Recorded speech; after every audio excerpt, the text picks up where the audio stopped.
11 سال مکے میں کفار کی مشکلات جھیلنے کے بعد اللہ نے رسول اللہ صلی اللہ علیہ وآلہ وسلم کو یہ حکم کیا کہ آپ مدینے کی جانب ہجرت کر جائیں۔ رسول اللہ صلی اللہ علیہ وآلہ وسلم نے اپنے سے پہلے مسلمانوں کو بھیج دیا اور ہجرت کی رات حضرت علی علیہ السلام کو اپنے بستر پر سلا دیا کہ وہ کفار کی امانتیں لوٹا کر رسول اللہ صلی اللہ علیہ وآلہ وسلم کی گھر کی خواتین کے ساتھ مدینے آ جائیں۔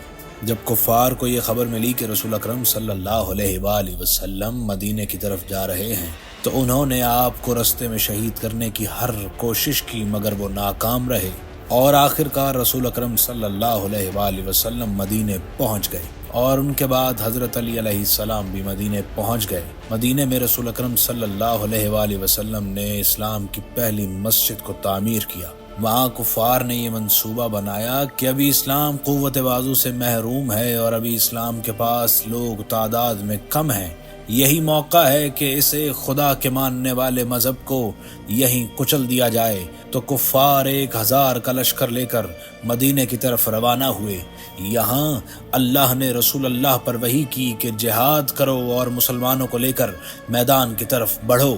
تو 313 مسلمان لے کر رسول اکرم صلی اللہ علیہ وآلہ وسلم کفار سے جنگ کرنے کے لیے میدان میں آئے۔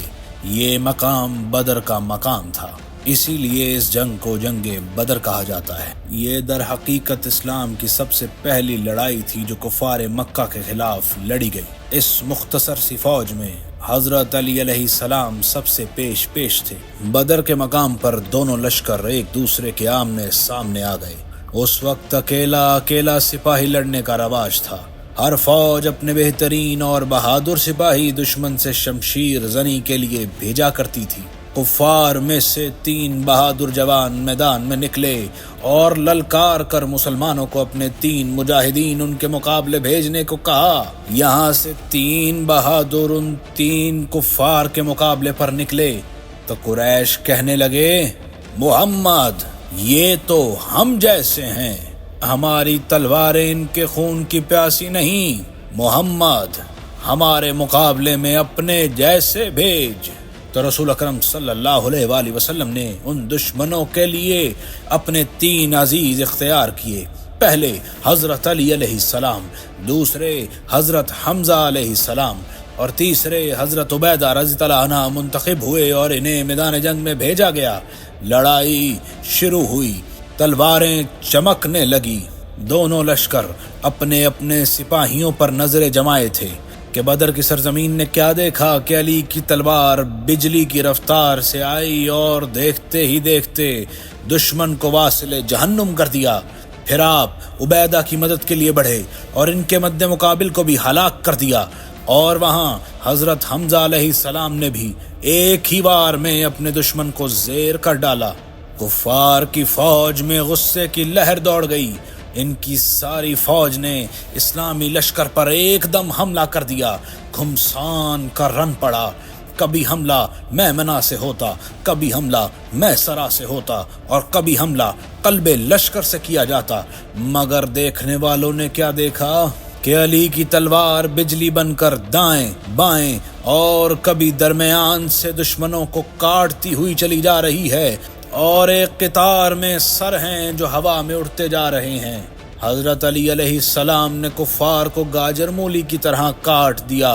مغرور مکہ والوں کا گھمنڈ ختم ہو گیا، ان کی ہمت ٹوٹ گئی اور وہ سر پر پاؤں رکھ کر بھاگ نکلے۔ یہ اسلام کی پہلی فتح تھی۔ مال غنیمت سے حضرت علی کو 1 اونٹ، 1 تلوار اور 1 زرہ ملی۔ اسی سال پیغمبر اسلام صلی اللہ علیہ وآلہ وسلم نے اپنی دختر پاک فاطمہ الزہرا سلام اللہ علیہا کو حضرت علی کے نکاح میں دے دیا۔ آپ نے اپنی تلوار اور اونٹ فروخت کر کے بی بی پاک کا مہر ادا کیا۔ وہاں شکستہ لشکر مکے میں داخل ہوا۔ صف ماتم تھی جو بچ چکی تھی، اور ہندا اپنے شوہر ابو سفیان کے ساتھ مکے کے دروازے پر اپنے لشکر کے لوٹنے کا انتظار کر رہی تھی۔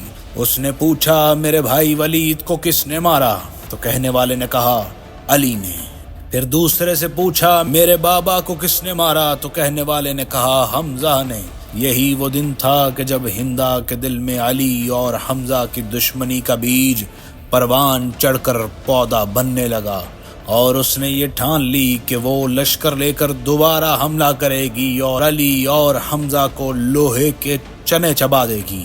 بدر کا بدلہ لینے کی آگ کفار میں پھیل گئی اور کئی سالوں بعد کفار پھر سے مکہ پر حملہ آور ہوئے۔